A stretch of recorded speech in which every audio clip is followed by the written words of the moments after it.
All right, people, welcome back. My name is Dave. This is the Radical Independent. Thanks for being here. Today we got a really special guest, somebody that I used to watch fairly regularly back in the day, maybe 2 or 3 years ago. And I still every so often check out what's going on over on the Convo Couch. One day then I was watching this channel that I'm not supposed to watch because, it got banned. And then, I've got the Rumble streaming app over on YouTube, or not YouTube, I'm sorry, Roku. And all of a sudden I see her on there and I'm like, wow, this is pretty cool. So everyone, let's give a warm welcome to Fiorella. Isabel, how are you today? I'm good. I'm good. Thank you for having me. Yeah, It's I mean, been a while. yeah. I mean, I used to kind of watch you guys a lot, and I had Pasta on a couple of times, and he went off on a few tangents, and we had a good time.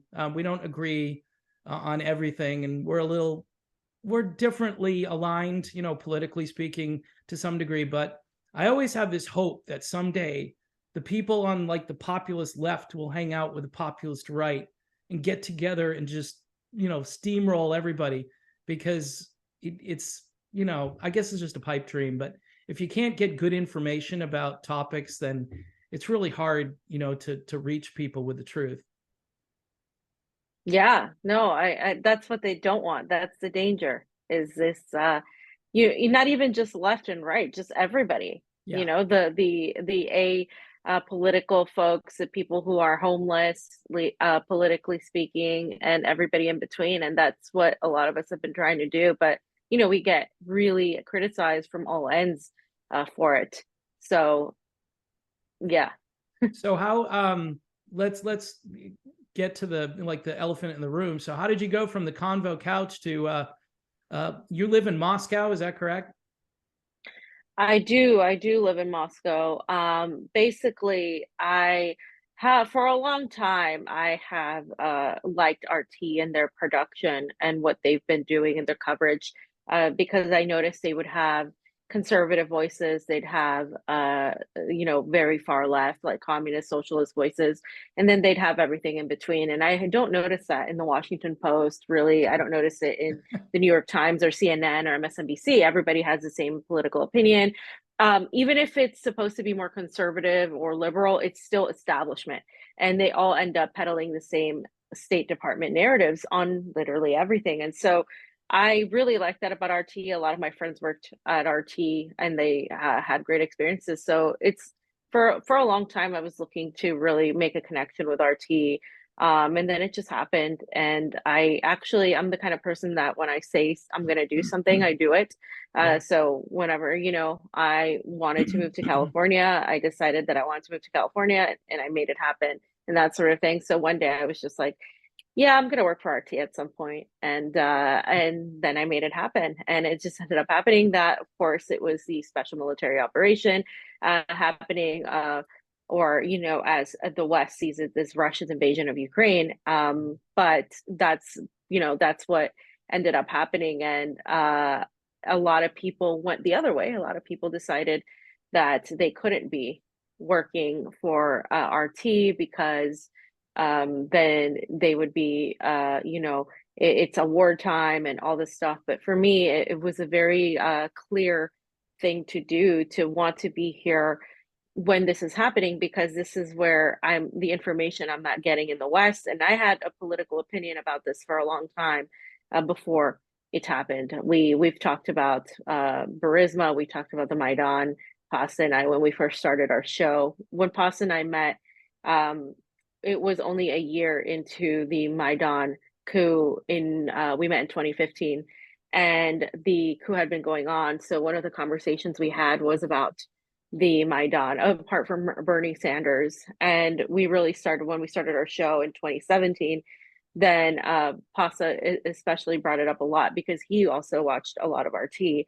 And so a lot of people said, oh wow, you're just saying what you're saying now because you work there. But I've had this opinion. I've been called a Russian bot for a long time because of Russiagate and not really going in line with what was said back then, and and saying Bernie Sanders was connected to Putin, and everybody was a Putinist, and Hillary Clinton lost because of Putin's memes, and all of these things that were said. We know now, of course. I mean, we knew it was fake, but now we know doubly, due to other, like the Twitter files, and a lot of things just have been more revealing. WikiLeaks, of course, revealed the excessive manipulation of the elections, which is one thing that also led us in that direction. And so I'd been traveling throughout Latin America covering their elections with Pasta for a while, and it just so happened that there was some openings, and I decided, yeah, I'm gonna come to Moscow, with also the intent of going to Donbass, which is, I think, something that if you're going to talk about the conflict at length and call yourself an expert about the conflict, you need to at least have gone to Donbass, and really see what it looks like, what people have endured, what's going on, and really get yourself a good picture as to what you're not being told. Because if you just look at everything in mainstream media, you think that this war started on February of 2022, and it didn't. It started a long time ago. And that's something that people like to skip over when they want to blame Russia for it. But just history tells us, the country that has military bases, almost 1,000 all over the world, that puts their nuclear weapons at the borders of other countries, that is, that has cooed and interfered in other countries, is our country. It's the United States. Mm-hmm. And it's really nobody else to that level. I mean, not even close. And the amount of money we spend on our military, and of course, this conflict has really highlighted that, where in spite of the fact that some may think that Putin wasn't justified, that he could have tried something else, nobody can deny the fact that the United States had its hand in the 2014 Maidan coup. There is detailed evidence of that, audio, videos of Lindsey Graham, Victoria Nuland, Jeffrey Pyatt, all of these people there. Joe Biden was also involved in Burisma. You had McCain, I believe, was there as well. You had so many of these players involved. And so now, to deny that, of course, and then you have the Nazi element that is completely been wiped out, is ridiculous. It's to deny history and rewrite it. So that's why I wanted to come here. And I've done that. And I think, and being here and still learning so much, just even in my daily life, about things that we thought about Russia and Russians, is just entirely not true. Yeah. So do they lock you up at a certain time at night, Fiorella? Like you have a curfew, like you're 9 p.m. or something, because the Russians are, authoritarians, or they're still the old Soviet Union. I mean, how is do you like living there? What's it like there? It really, the cold is cold, but it's just more so like, it's just now that I've been here and faced this cold, because I'm from Florida, and I've lived in LA for 10 years, and LA, it's just, it's bright and sunny every day and 75 degrees every day. Like, it's just nauseatingly sunny. And I love the sun, and I'm like a sun person. Like, I just love being out in the sun. And then this winter, it's February and it's still snowing. It's snowing right now. And my birthday's next month. And no, it's just like, usually, it's pretty for my birthday, and I'm like, oh, it's gonna be snowy.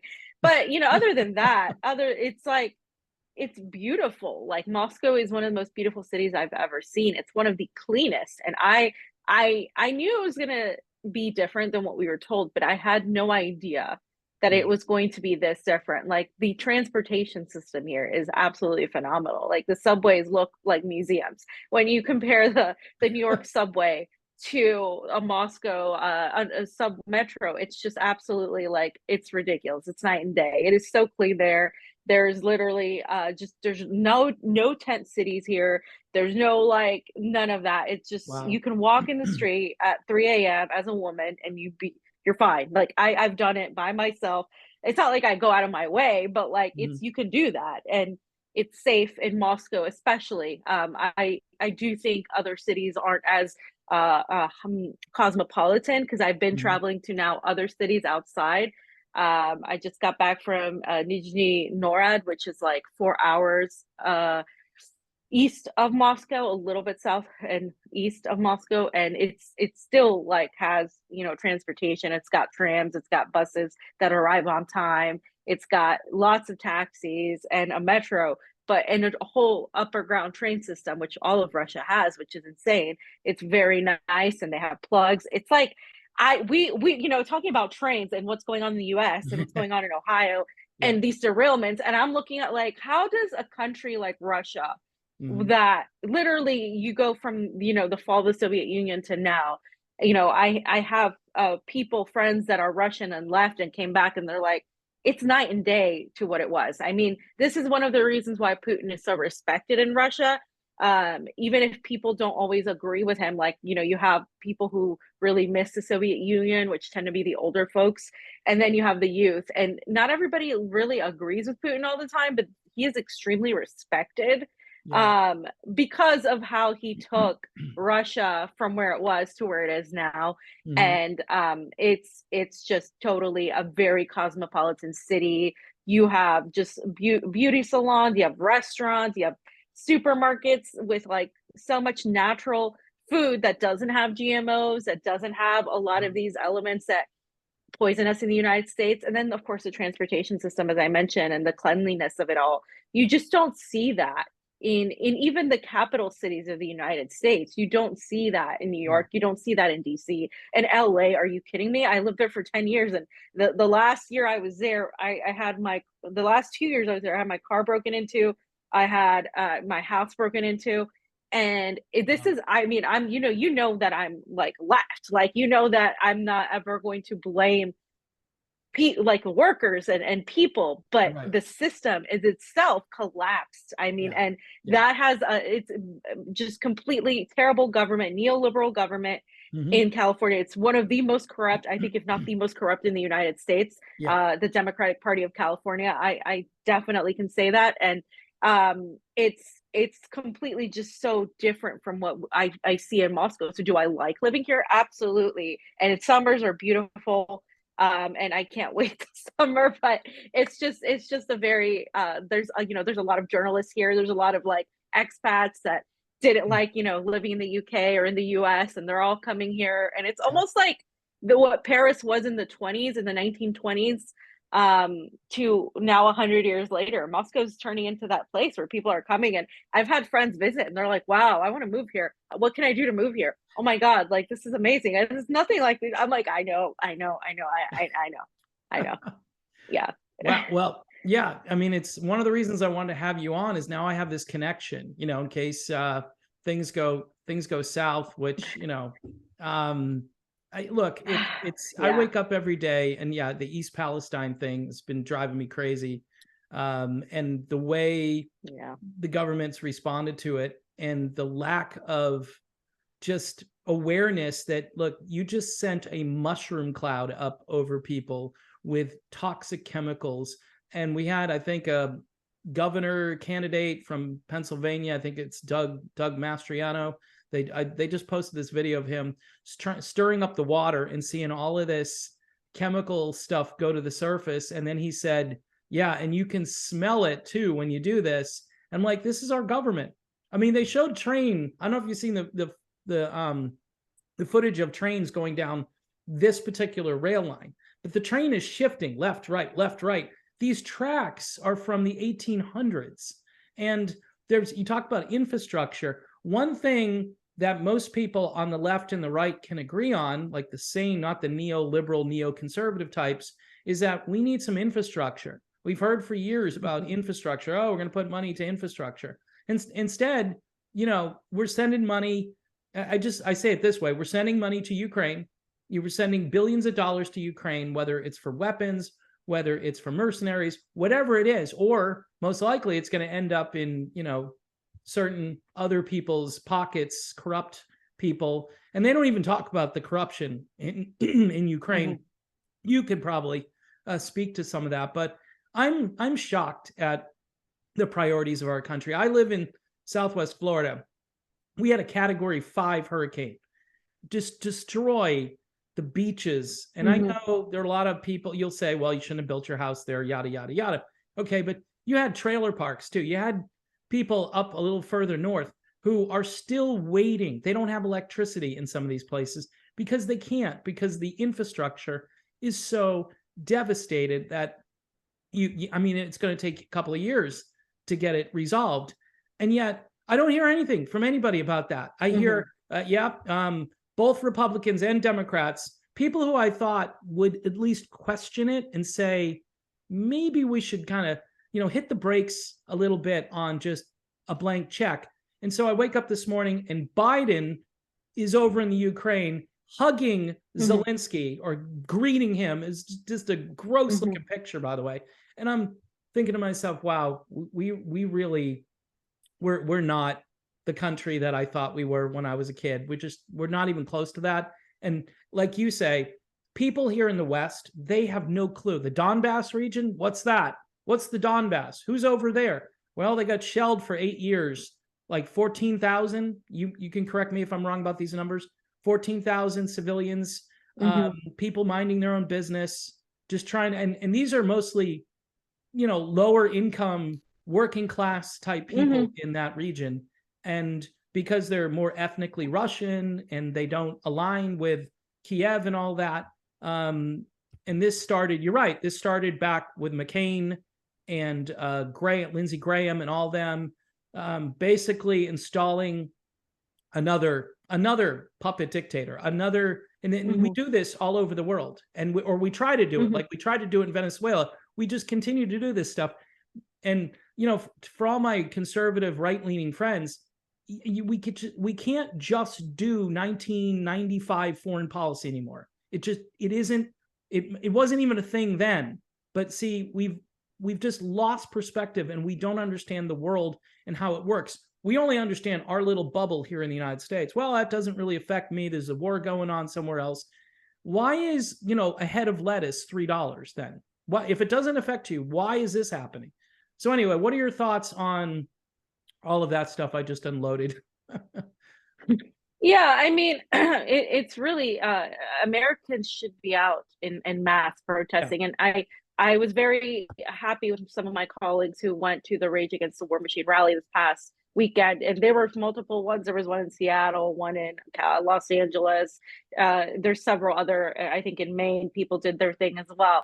Because the reality is, Americans should be mad. It's not. I mean, if you're not going to be mad that we're bombing people and that our weapons are going to kill people, and they have been. We just celebrated right the 20-year anniversary since the war in Iraq, yeah, where we were lied into a war via these so-called weapons of mass destruction, and the same thing is playing out here with Russia. This proxy war with Russia, which is not even a proxy war anymore. I mean, they've pretty much admitted, we are at war with Russia. The EU has admitted it, and Victoria Nuland has said, F the EU, we don't care, because they're killing the EU's economy. They're killing especially Germany's economy. Germany. And this Yeah, was all outlined before, because Germany, of course, now is relying on the US, and they don't want Germany and Russia to have a relationship, which they were building, an economic one, because Russia was supplying cheap energy to Germany, and now they're paying so much more, and so they're telling people to take less hot baths and do all these crazy things that in Russia your heater automatically comes on in like September. And yeah, you have to open a window because it starts getting so hot in your house that you have to open a window because the heater is just so strong, and wow. you get heaters everywhere, and there's like it's just ridiculous. And meanwhile, Europe, the countries, this European Union, this collective that is supposed to be so advanced and so out of this world and progressive, that Yeah, people are having to like burn firewood. And right. so in the United States, you're not seeing it as bad, but you're still seeing it. There's no denying gas prices have gone up, Yeah, inflation went up, and people are seeing it, of course, in the grocery store with their eggs and the price of things and stuff. And Russia, they found new markets in China and India, Pakistan. They're building new relationships that they're heightening these yeah. relationships that they had, and it's growing. And so that's what we're seeing here, is these sanctions are not affecting Russia the way they wanted them to, because Mhm. Russia is not, they're not Cuba. They are a bigger economy. They have been more prepared for this. So when you sanction Cuba, it affects Cuba a lot. When they're, especially when they rely on tourism and the pandemic and all of that happened. And then you have, countries like Nicaragua, where they, again, the sanctioning affects them. And although Nicaragua is now self-sufficient economically in terms of food sovereignty, it still affects them in terms of trade. But then you have a country like Russia that is like, has been building this for a long time and preparing itself.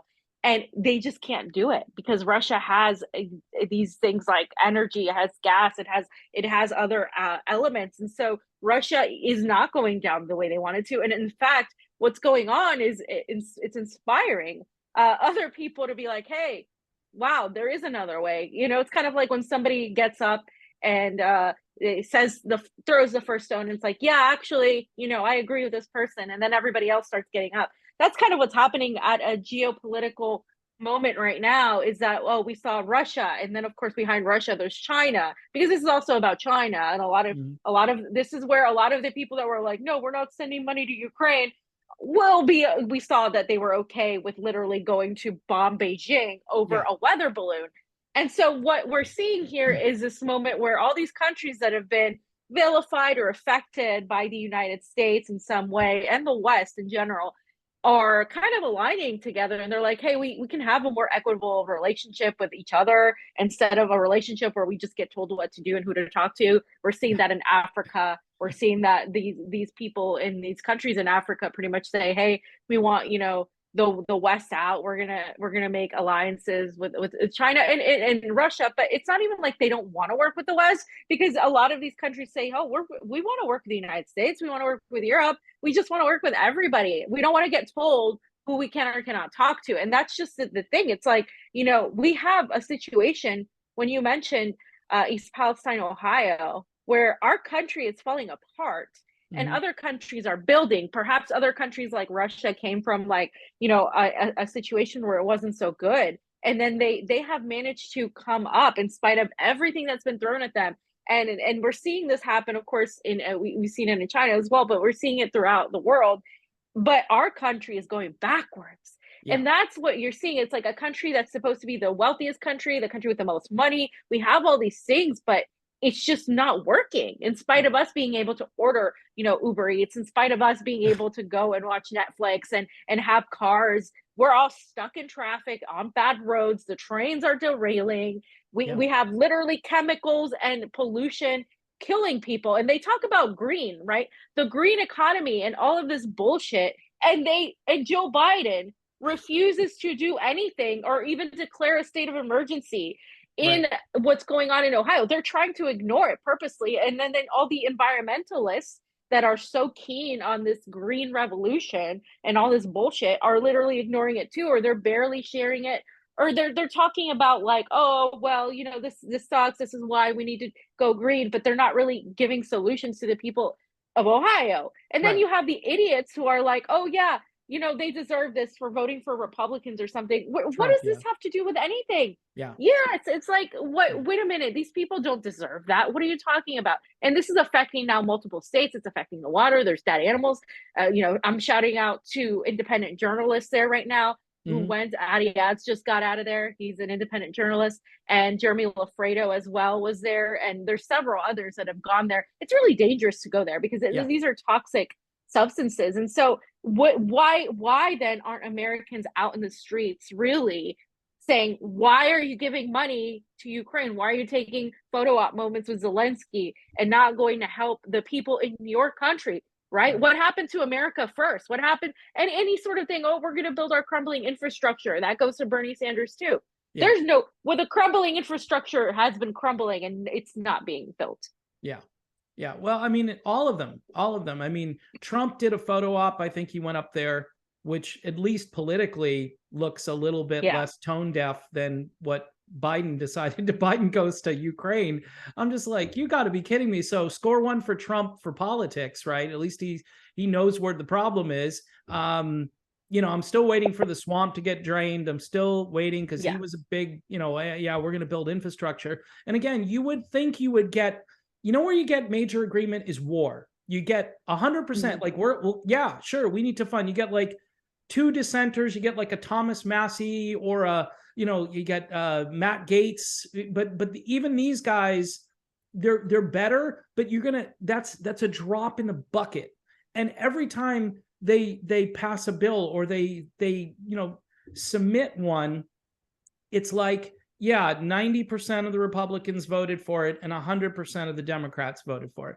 So it's a done deal. And it just sails right through. And I'm sitting there going, and I send notes to I have Byron Donalds, the guy who is actually, trying to be Speaker of the House there for a couple of days, even though it was just kind of it wasn't going to happen. But I say, dude, I get, if you're an America First guy, maybe you should think of America first here. I mean, stop voting for this crap, But I don't know if it's just the lobbyists, obviously it's the military industrial complex and all the military work and the contractors and there's cottage industries around those. But I mean, we've been running this country on a war-based economy really since World War II. And some would even argue longer than that. And I'm thinking to myself, there was a good argument, like Ross Perot came around in the 90s and said, we don't build anything in this country anymore other than bombs. We don't build stuff. We used to build stuff. China builds the stuff. And you have our economy is tethered to all these other countries. And what's weird is, like you mentioned China, right? We're going to be antagonistic, and you could see that coming. See, the right has this thing, and they always claim it's human rights in China, human rights in China. Okay, great. But we don't need to start a war with China because of that. And I don't buy the sincerity in it. And again, this is about self-determination. It's about their country. And the left, since Donald Trump, it's like a narrative that just appeared. It goes back even further, like Mitt Romney telling Obama during the debate that, Russia is our great geopolitical threat. And then, all the Democrats came along a couple of years ago during all the Trump impeachments and said, oh, yeah, Mitt Romney, he was right back in 2012. We were wrong. And Mitt, you get a gold star. In the meantime, it's like the left can't stand Russia. The right is upset with China. And it's like the perfect storm for like America just to become this footnote. And I'm actually really happy that there's, this, what do they call it? This new unipolar world where Russia multipolar. Multipolar, goes down to Africa, and you got Sergei Lavrov, and he's down there saying, we want to trade with you guys. We want to open up markets. We want to, and I'm thinking to myself, we don't do that stuff. We don't do that stuff. We don't go around doing that. We don't have any, even when Trump was president, I mean, he did a couple of times here and there, but I mean, Russia is trying to like work with other countries, and hey, we're global. They use the word partners a lot, which I think is really good. I never hear anybody in the American government say those are our partners from whatever country. So it's almost like a different language. You mentioned how nice it is in Russia, and it's and you're not going to hear that and you're never going to hear that in the West. That's why one of the reasons I wanted to have you on, to get like your take on the country, because you live there. So, they'll say, well, it's just anecdotal evidence and she's only in one place. And even though she's done a little traveling, we can't verify what she's saying. We don't know if Russia's any good or not. They're bad, so just ignore it, So, but there's so many problems here in the United States that it's like we create tribal nonsense and we don't even address any of it. Yeah, and nobody's telling. I don't think anybody here or anybody that has the perspective I do is telling Americans that they need to think Russia's perfect, or they need to have a statue of Putin built, or anything remotely like that. Or same with China, like that, that they have to become part of the Chinese Communist Party and they have to praise Xi Jinping.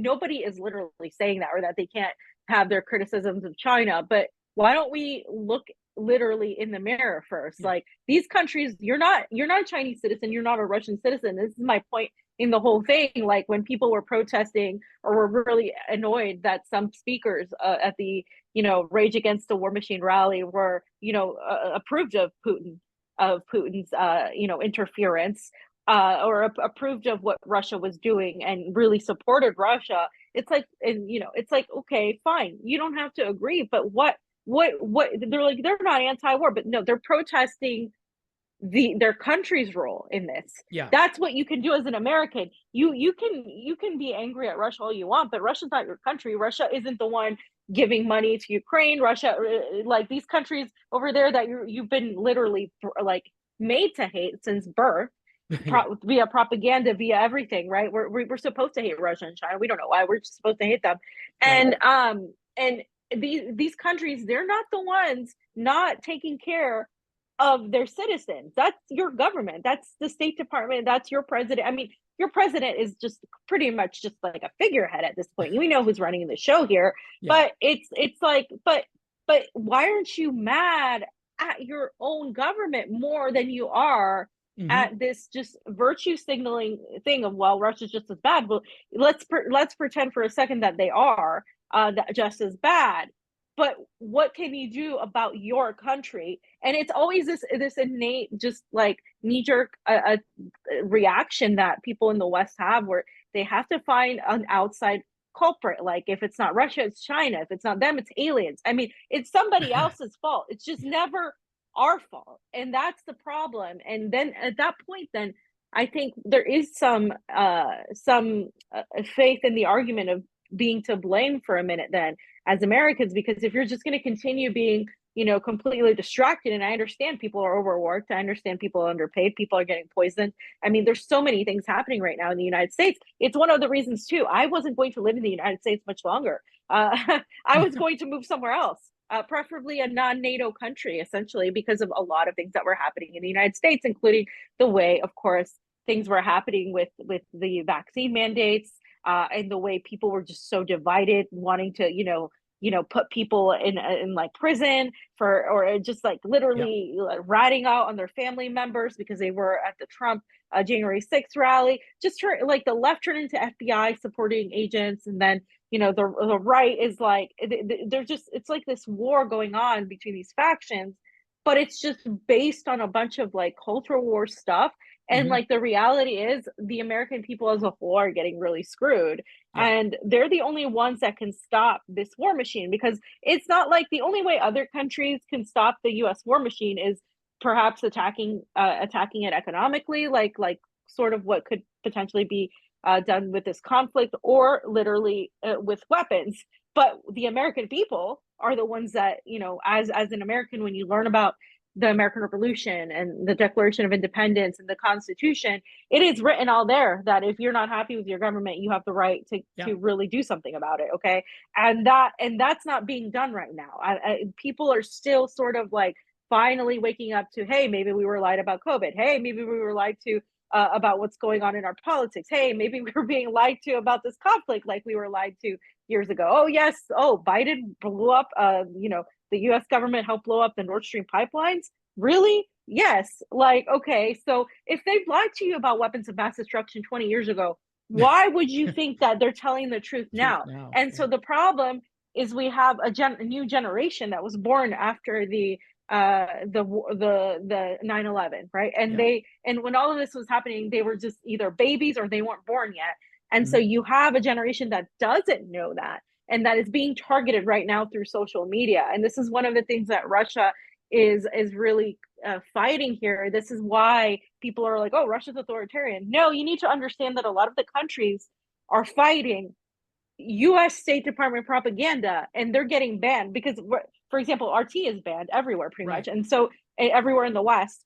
And in my Twitter, if you my friends looked it up, if you're like, say, in like a Nicaragua and you can search me, but if you're in the United States, my name doesn't even come up. And if you follow me, it doesn't even come up. And like, it might be changing soon. I don't know. I don't think so far I haven't really seen many changes with Elon. A few things here and there, but nothing too substantive.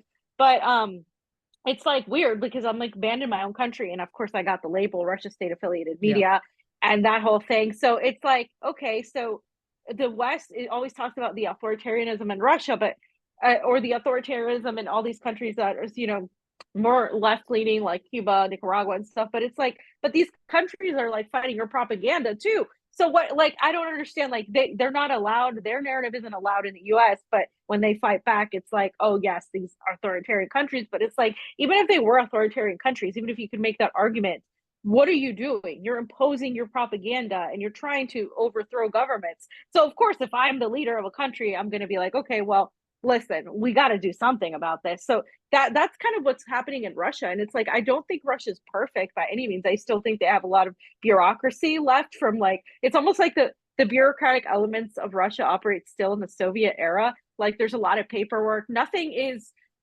really digital. And that's actually good, because it's actually, we don't Like, want to go super digital. Like, yeah, like that, like, really just, we don't want that. But at the same time, there's certain things that, take a while to get done, like bureaucratic stuff, that they could get, with the program with. And there's certain things, like, I think the youth in Russia is definitely more propagandized, and like, in terms of, like, they see the West more friendly. I work with people that are way more pro-West than I am. Like, it's just funny. It's hilarious. People think that everybody who works, at RT, or works for Russian media loves Putin, and they just have a Putin shrine that they pray to every day. Like, that's what they literally think that, and it's just not the case. You have people that don't like Putin, you have people that like Putin, you have people that don't care. I work with everybody from a liberal to a communist to a conservative, and you when you work with this stuff, and when you're putting out the news, you're going to have conflicting views, especially on things like Israel and Palestine. It's one of the biggest conflicts that there are, where people fall on one side or the other, and it's just like, something that I'm really passionate about.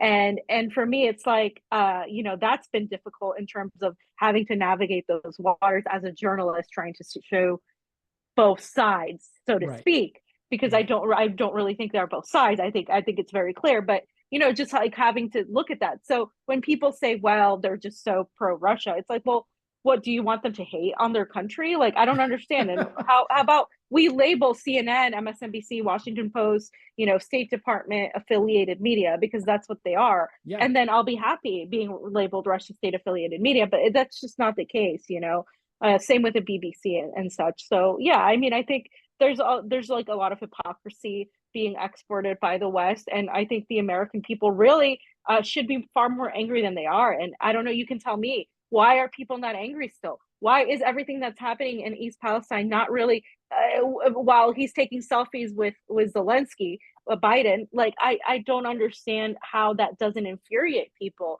It really, really should. And it's not political. I mean, it is political, but it's not about left, right. It's not about any of this stuff. It's about people literally being poisoned in their own country, people being left to get sick or die or have potential consequences, and then just this politicizing about Ukraine. Why should the American people care about sending weapons to a very corrupt country that was far more corrupt way before this happened? And you can find that, of course, in old articles from 2014 and 2015. If you look, so it's not a lie, and Americans should be really more upset than I think they are. Yeah, I don't have an answer for you, because I'm equally frustrated with you. Something happened after, when COVID started, and it hasn't stopped. There was stuff going on before that, but there was kind of this new level of brain fog and zombie apocalypse, and, hey, are you okay? People just not really connecting with each other anymore the way they used to. And I think, I don't want to just diagnose it like that and say it's all due to that. But you mentioned, back in whatever, the early 2000s, the weapons of mass destruction, and nobody could find them. They didn't exist. And rather than the government apologizing, I remember our old buddy George W. Bush doing a press club thing where he just made fun of it. And everybody was laughing hysterically. Can't find the weapons over there. Nope, can't find. I watched that, Fiorella. I watched that, and the laughter of everybody. It felt very. I hate to use the word demonic, but it felt like, okay, do you understand that millions of people most likely died because you guys decided to go on this excursion, and everybody in the country, I remember, I was there. I'm sure you were there. It was rah, we need to do this. You had the Democrats finally come to the table. They were a little resistant, for a little while, but then that was the point where they just abandoned any of their old anti-war credentials. They just threw them out Mhm. the window. And now I would have to say, if you're going to look at two parties, I'd say the Democrats are overall, and includes Bernie, who was trying to put a little resolution together. I think you can correct me on this. I think it was Somalia, or it could have been I don't know, Yemen, to say maybe we should stop bombing Yemen. And Biden and his crew just put the brakes, said, nope, sorry, Bernie, you can't do that. And Bernie just walked away from it. I mean, for those of you who were into Bernie for a while, and I followed Bernie for a while, and I liked a few of the things he had to say. I didn't disagree with some of his big core issues, but man, oh man, talk about a guy who didn't want to fight. At least Trump has a little bit of, obviously has a lot of chutzpah, and that's why he continues to be loved by a lot of people, even though I think it's just more pomp and circumstance. And we've got problems, and we need serious politicians who aren't running, who aren't like cult leaders, or however I want to term this, like cult of personality. We need to clear the brain fog out, and I don't know if that's doable anymore, Fiorella. I don't know, because I look at my fellow human beings. I mean, I live in a community where there's an HOA. I mean, people can't even sit down and agree on simple things like, this guy's lawn needs to be mowed and it's not being, things like that. And now we're talking geopolitics. Do you know what we're saying? I tell people this, we're sending billions of dollars to Ukraine. We could be sending them down to Sanibel Island to help people rebuild. Oh, well, that's too bad. What do you mean it's too bad? I mean, all right, again, let's go to the grocery store analogy. Let's go to the gas prices analogy. I mean, you cut off our own energy supply, right? And look, I get it. Progressives and most people understand that it would be better if we could drive cars that were clean, that didn't, electric or whatever. But then we have all the issues with batteries, and we're not problem solvers anymore. We just go from one thing to another. We create new problems. It's like the pharmaceutical industry. Yeah, we've got this product that will fix the problem that we caused in the first place, and there's a pattern everywhere. So again, to answer your question, I have no idea what goes through the mind of my fellow Americans on a daily basis. Even if for 2 minutes, sit there and go, why are we sending, $100 billion to a country that's very corrupt in another part of the world? And as some people like to say, most people can't find on a map.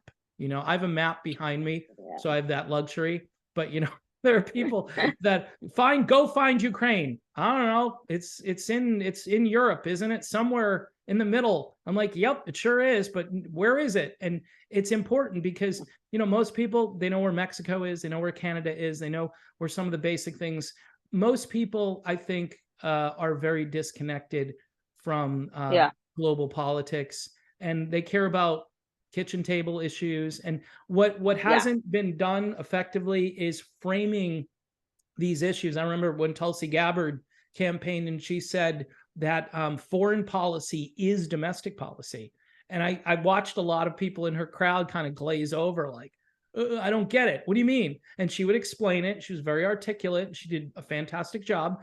But I think people still walked out of there like, I don't know how this affects me. So it's an education process. It's overcoming all of the propaganda. And when I turn on RT, it's funny because even if it's just a basic report, I get information that I'm not hearing anywhere else. And there's no real slant. Like, you're not on there, or the other anchors, they're not on there saying, and this is what we believe here at RT. Let's just present. Now, you have a couple of you have that Rachel Marsden, I think. Rachel Blevin. Oh, she's Rachel Marsden. She's a contributor. She's not a journalist. So she does say her opinion. Yeah, she's very sarcastic, and I love it. I watch her in her face. She's like smirking the whole time, and just her whole, she's really good at what she does, and I end up just laughing because I know where she's going. And she has usually a little quip at the end where she kind of zings everybody. And I really enjoy that. I just like that kind of politics. I would say if it weren't for Tucker Carlson, 90%, all of these, he's the only guy who takes a little turn into like the forbidden area whether it's COVID, whether it's the war, whether it's corruption somewhere. I think he was East Palestine. He was one of the first big personalities that did a very like opening monologue story. And I'm going, what happened? I didn't know. It was like 2 days later. And that opens it up. But then everybody else says, oh, let's just not talk about that, because obviously that's not important to the government, and we might get less funding for our TV station, or, Pfizer might pull their ads from our station, because that's really what's going on over here still. Yeah. I'm sure you're already aware of that. Yeah. I mean, it's really, because I don't even agree with Tucker on everything at all, actually. Right. Like but it's just funny. Like it takes Tucker Carlson to be the one to bring on, anti-war voices, yep. and give them a platform to say and things, and talk about, say, Julian Assange, or talk about this protest that happened, or talk about whatever it is. And it's just like everybody else is just like, and you're right. I mean, I think people are more worried about these issues that are just very local, and you should be worried about local issues. I think people do feel they feel powerless. I think a lot of people do know that shit is really bad. I have friends who are, getting losing their jobs, or getting like their positions pretty much cut down, because, and this is, by the way, in the industry, not retail, real estate. And real estate is already being affected. And once real estate is affected, this country, the United States, runs on real estate. That's not a good sign. That there's definitely a recession, definitely coming at a stronger rate, because I do think the U.S. is already in a recession, but I think it's coming to, it's going to get worse, actually, because of what I'm seeing here, lots of layoffs in these type of companies. And when that sector is affected, you can bet that it's going to get worse. And so what we're seeing is people are so like focused on making money and getting, through the day, and paying their bills, and getting their house, and just having a little bit of life, a little bit of fun in their life. And they're really not paying attention to literally the price of gas in China. Like, you know what I mean? They're not paying attention to that sort of thing. So they're like, okay, we're just paying attention to what's going on here. And I think the only way, and so to answer my own question, why don't Americans care? I think they're distracted. I think they're propagandized, and I think they're overworked. And that's obviously by design. This is what they want. They want people dependent on the government, not being able to question it. George Carlin has talked about this at length in his comedy.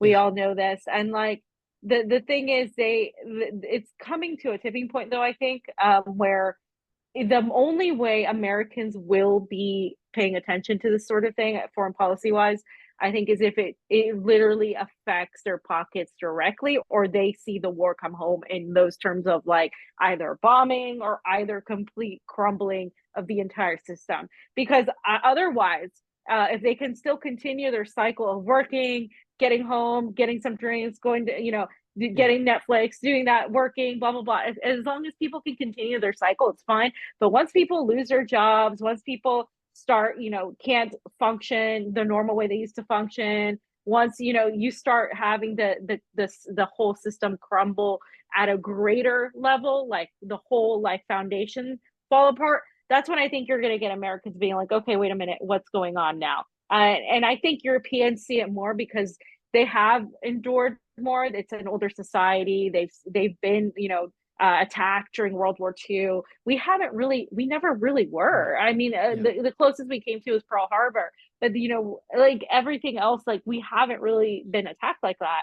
Not 9/11. We could go on a tangent and discuss how that really wasn't what they said it was, but like just saying, just to keep it on that level, but just saying, like we haven't really received sanctions. We haven't received bombs on our land. We haven't received the inability to have water at a great level. Only in places like Flint, Michigan, or Jackson, Mississippi, and certain places like this, where people don't care. They're like, oh, they're poor, whatever. It's just over there. But like once it starts affecting, I think, the main areas of the economy, and I think this derailment that happened in East Palestine, Ohio, is kind of an omen to what's to come. Because if your tracks are from the 1800s, and you can't even, I mean, you're the richest country in the world, you have billions and billions of dollars to spare, and you're not prioritizing that. Mhm. And these are, you know, these are the roads too. You're not prioritizing what's going on in your roads. Like once the system stops where you can't transport food, when you can't Yep. transport things, that's when everything collapses. And you know, the pandemic, it didn't fully do it because people were made to stay at home, and Yeah. they were made to like, you know, to like really have rely on, of course, Uber or whatever the hell they were relying on Yeah. to eat and stuff, and these stimulus checks that were absolute nothing. Yeah. And all of that happened, but I think like if the whole workforce is disrupted and it's not helped out in a way that's not by a pandemic, that's just like by something else perhaps, I think that's the only way Americans will actually learn, because I see all these protests against NATO and against you know, sanctions on Russia in Europe every day, in Belgium and France and Italy, Yeah. in Germany, all over the Europe. But they're also not, they're also being more directly affected. And Yeah. I don't think we are yet. And so that's, I think it's going to take it getting a lot worse, unfortunately, for people to wake the hell up. Yeah. Yeah. Well, on that note, first I want to thank you for coming on. Next, if I'm watching RT, do you have like a schedule? Like if people wanted to see you anchoring, what part of the day are you on, or is it just random? Right. So I do both corresponding and anchoring. So right now I'm in the anchoring schedule. So I basically anchor 5 days on and 5 days off. So I start back on Wednesday, and it'll be late in the States. It'll be early in Russia. So it's like 8 a.m. till 1:30 p.m. in Moscow time. So that's like whatever time it is. It's like super late in the East Coast, and it's like 1 a.m. in the East Coast. And then like 11 or 10 in the West Coast. So I start around that time. So if people are like falling asleep or whatever, or if people get up early on the East Coast, I'll still be, you know, doing my thing there. But yeah, it's good. It's fun. And, you know, we have a good team, and yeah, we get a lot of crap. So it's crazy. Being attacked every day. Oh, RT France had to shut down because they froze their bank accounts, and Yeah. RT German as well. They'll be operating from Moscow still, but they won't have like their offices there, and because of the health situation. So we see it every day. It's like, oh, okay, yeah, yeah. And you know, it's like getting called a propagandist every day. You know, it's whatever. It's like at this point, but it's just funny. Really, who does it? Who calls you that? Who's really, you know? Yeah. It's usually people from either, you know, the people who are hacks themselves, which is really funny. Right. But yeah, it's you know, I commend people who watch RT and who really want to get the information, because even if you just don't believe everything that's on RT, at least you have that perspective, and that's fine.